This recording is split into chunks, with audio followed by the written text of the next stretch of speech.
কক্সবাজারের টেকনাফে border guard Bangladesh বিজিবির বিশেষ অভিযানে 4 জন মানব পাচারকারী চক্রের সদস্যকে আটক করা হয়েছে। এই সময় সাগর পথে পাচারের প্রাক্কালে শিশুসহ 8 জন ভুক্তভোগী রোহিঙ্গাকে উদ্ধার করা হয়।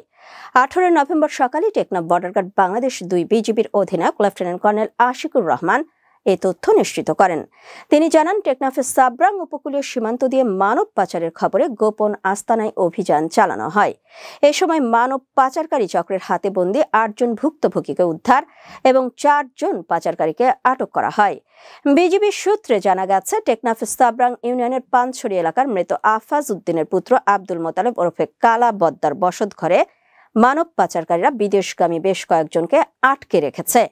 এই খবরে তাৎক্ষণিকভাবে মানব পাচারকারীদের গ্রেফতারের জন্য 2 বিজিবি একটি বিশেষ অভিযান চালায়। 17 নভেম্বর গভীর রাত 3:30টার দিকে সাবরাং ইউনিয়নের পূর্ব দক্ষিণ দিকে অবস্থিত পানছড়ি এলাকার পাচারকারীদের সন্দেহজনক বাড়িটি ঘিরে ফেলা হয়।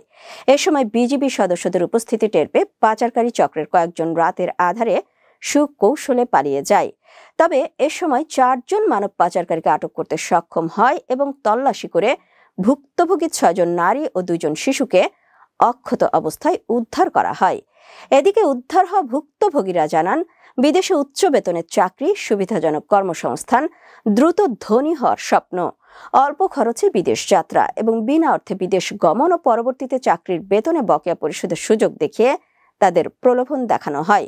এ ধরনের লোভনীয় প্রস্তাবের মাধ্যমে বিভিন্ন এলাকা থেকে ভুক্তভোগীদের প্রতারণার জালে ফেলে মাথাপিছু অর্থের বিনিময়ে পাচারকারী চক্রের কাছে বিক্রি করে দেওয়া হয়।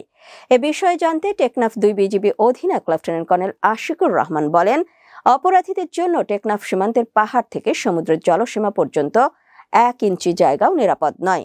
মানবতা বিরোধী এ ধরনের জঘন্য অপরাধ দমনে বিজিবির ধারাবাহিক ও কঠোর নজরদারি এবং সাঁড়াশি অভিযান অব্যাহত রাখবে। বর্ডার গার্ড বাংলাদেশ দেশের সীমান্ত সুরক্ষা, জননিরাপত্তা এবং আইন শৃঙ্খলা রক্ষায় সর্বদা বদ্ধপরিকর।